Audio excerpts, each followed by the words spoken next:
E eu que flagrei o pastor presidente, que era casado, se beijando com a tesoureira da igreja, que também era casada com o presbítero da igreja. E isso não era igrejinha de esquina não, viu? Era uma das maiores igrejas das Assembleias de Deus do país. O cara era presidente da convenção das Assembleias de Deus em um dos estados aqui no Brasil. E ele acabou com o meu ministério depois disso.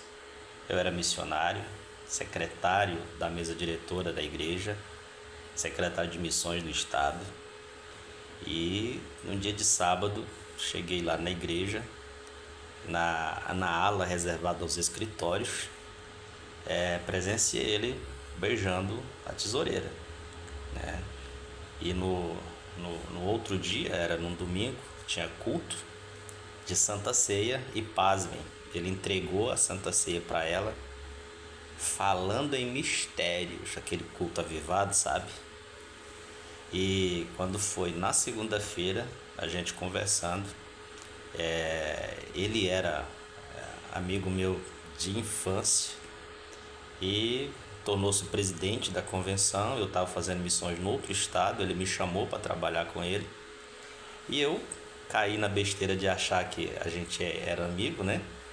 E tentei conversar com ele sobre a situação, né? Falando sobre o perigo, né? Do pecado e tal. E a partir desse momento ele se tornou meu inimigo. Me perseguiu, inventou um monte de calúnia a meu respeito, me denunciou para a CGADB, que é a Convenção Geral das Assembleias de Deus no Brasil.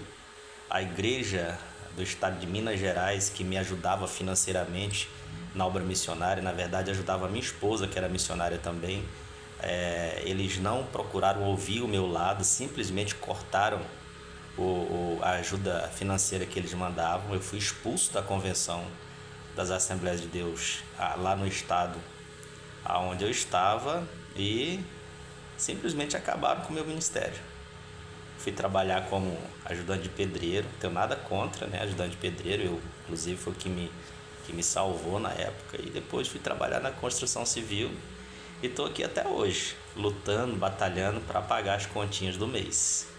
Mais de 20 anos servindo a Deus, fazendo missões entre comunidades ribeirinhas da selva boliviana, entrando e desbravando tribos indígenas no meio da floresta amazônica. Na época eu era solteiro, sozinho, dormindo no chão, enfrentando perigo. Encontrei com a onça 2 vezes, e uma das vezes ela quase me atacou. Dormia na copa das árvores com medo de ser atacado por onça. Às vezes o cansaço era tão grande que eu, me deslocando de uma aldeia para outra, não conseguia subir nas árvores, dormia no chão mesmo, acendia uma fogueira ali do lado. Irmãos, ainda dirigi igreja em 5 estados do país e depois fui convidado para trabalhar com esse cara aí que fez essa, perdão da palavra, essa desgraça na minha vida ministerial. E aí, apelar para quem? Eles são poderosos, eles são os donos da igreja, é gente que comanda a igreja de milhões de membros, né?